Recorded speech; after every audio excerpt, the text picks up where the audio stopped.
From the plush studios of Way Happy, this is Mr. Meyer, and we are doing 6-6, the final section of Chapter 6. So we are going to talk about complex numbers. Now, to kind of brush the dust off of complex numbers, hopefully you can recall that complex numbers are of this form. A plus bi. They were like 3 plus 2i or 7 minus 8i or something like that, where they had a real part and they had an imaginary part. And then you may recall that you could graph them. And all you did was you changed the x-axis to the real axis, and you changed the y-axis to the imaginary axis. And now if I asked you to convert that to trig form or polar form, you should be able to. So if you kind of look at that drawing of the triangle right there, if I were to take any I don't care polar number and plot it, if we figure out what this side is, we'll call this side the r cosine theta side, and we can call this side the r sine theta, then any polar number could just be those two things added together.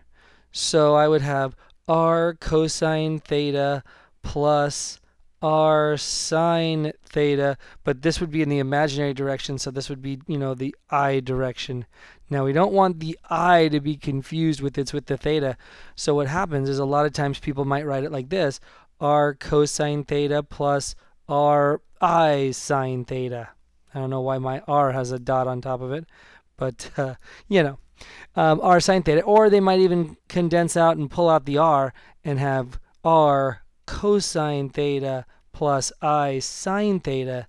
And that has commonly become known as what's called trig form or polar form of a complex number. Now, funny enough, I will even condense that a little farther, and I will call it r cis theta.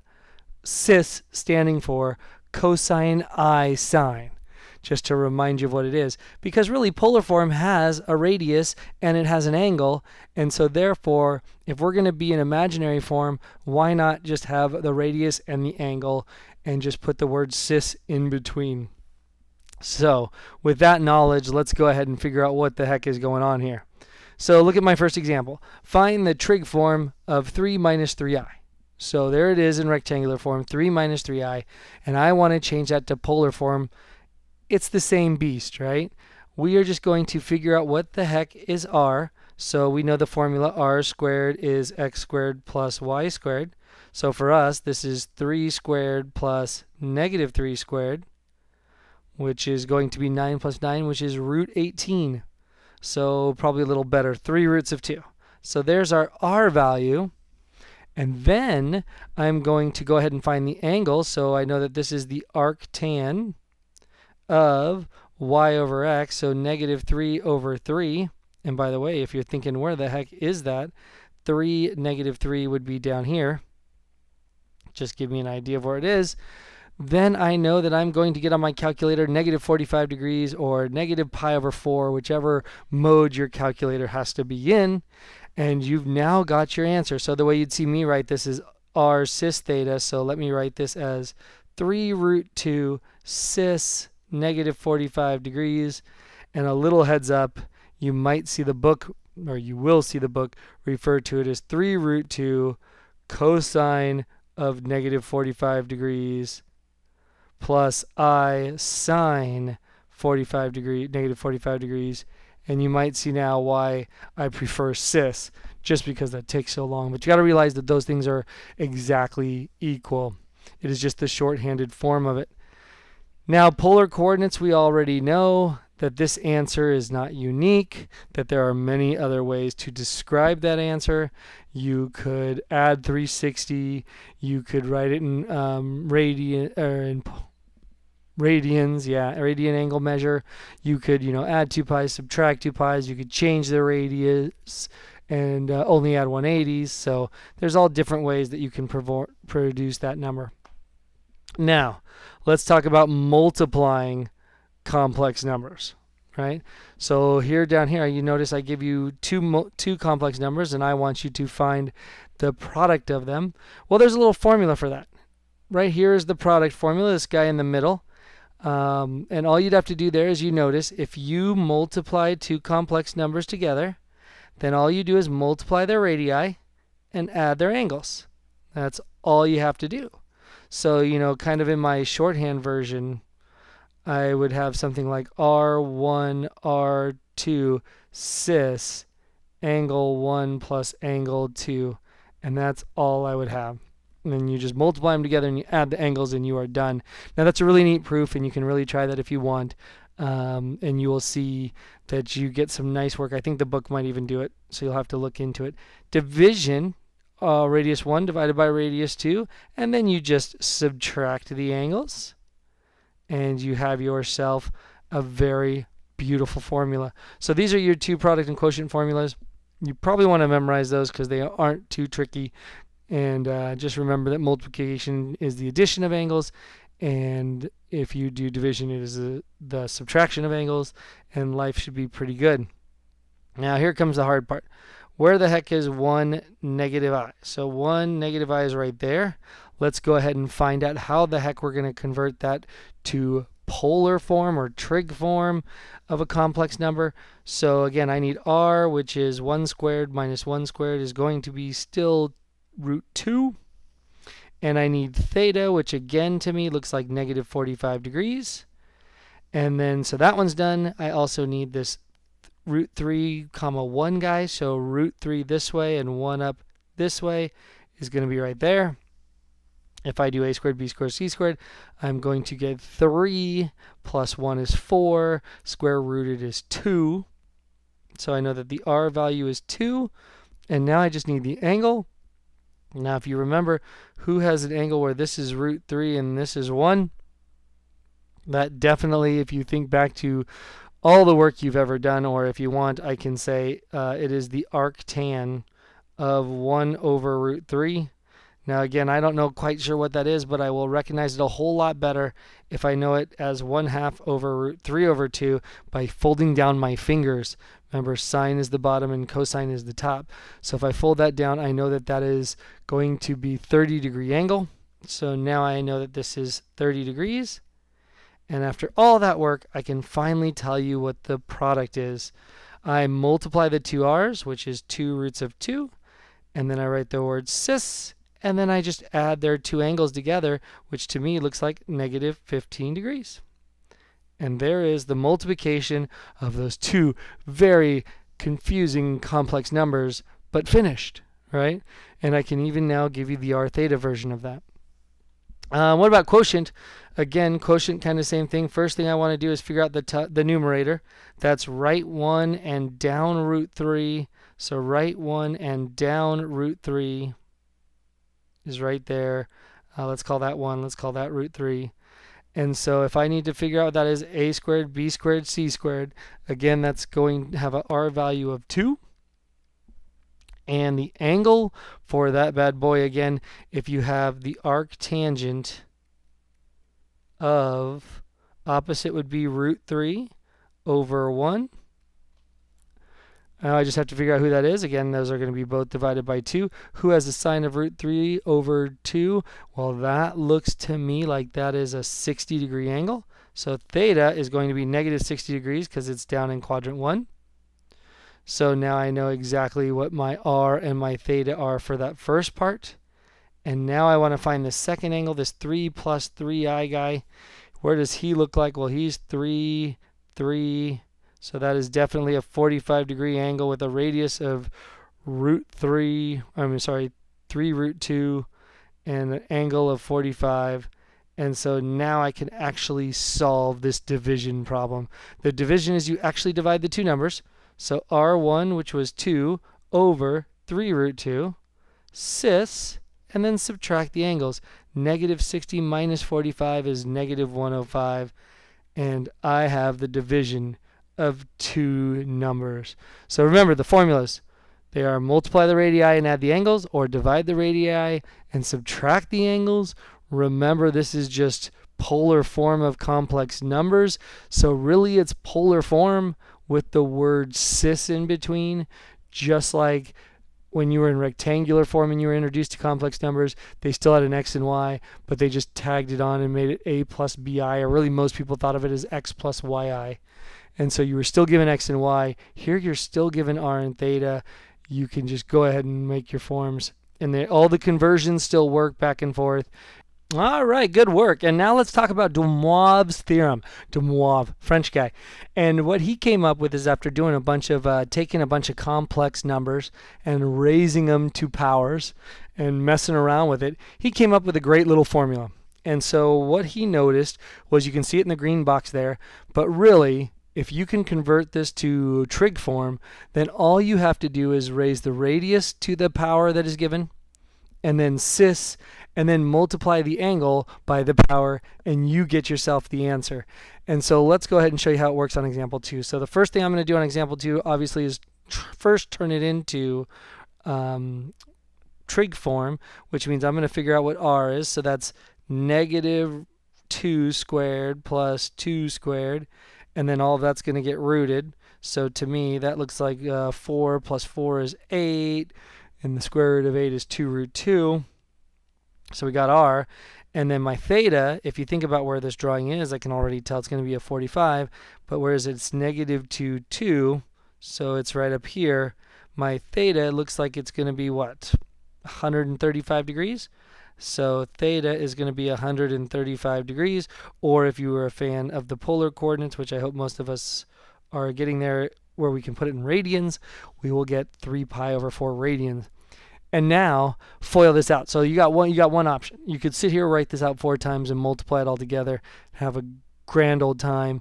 Or de Moivre says, hey, look, just take your r value, 2 root 2, and raise that to the 4th power, because of the exponent being a 4 on this problem. And then he says, write the word cis, the cosine I sine, and then 4 times whatever the heck your angle is. So either the 3 pi over 4, which looks like that would work really well, or the 135 degrees, whichever mode you feel like being in. I'll do the degree one for you. And now just figure out what this is. So kind of slowly going through 2 to the 4th, that's 16. And then root 2 to the 4th is going to be a 2 times a 2, so that's times 4. Cis. And then what the heck is that? That's 400, and 120 is 520, and another 20, 540. So 540 degrees. So this is 64 cis 540. Now remember, 540 is too big. I can always subtract a 360 and not change anything. So 64 cis 180 is what we're looking at right here. And now there's your final answer. Now, a lot of times I leave my answer there, but if you're curious, if the book's showing decimal answers or something in the back and you want to know what the heck they're doing, then all they are really doing is figuring out what each chunk of this is. So if you're seeing that extra step, it would be 64 times the cosine of 180 plus I sine of 180. And so if I kind of do that real quick, the cosine of 180 has a 0 degree reference angle, and the cosine of 180 would be -1. So this is really 64 times a -1 plus, and then the sine of 180 is actually 0, so 0i.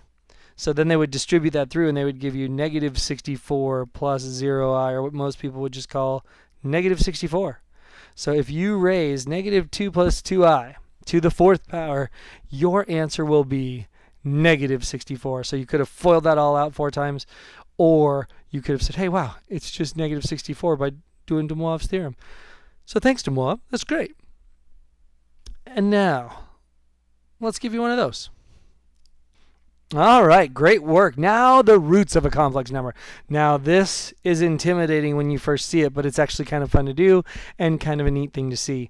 So think of the number 27, and if I ask you what's the cube root of 27, then you think, and what you're really doing is you're figuring out what times what gets you 27, and you're like, oh, the answer is, 3, and so you're like, oh, I got it.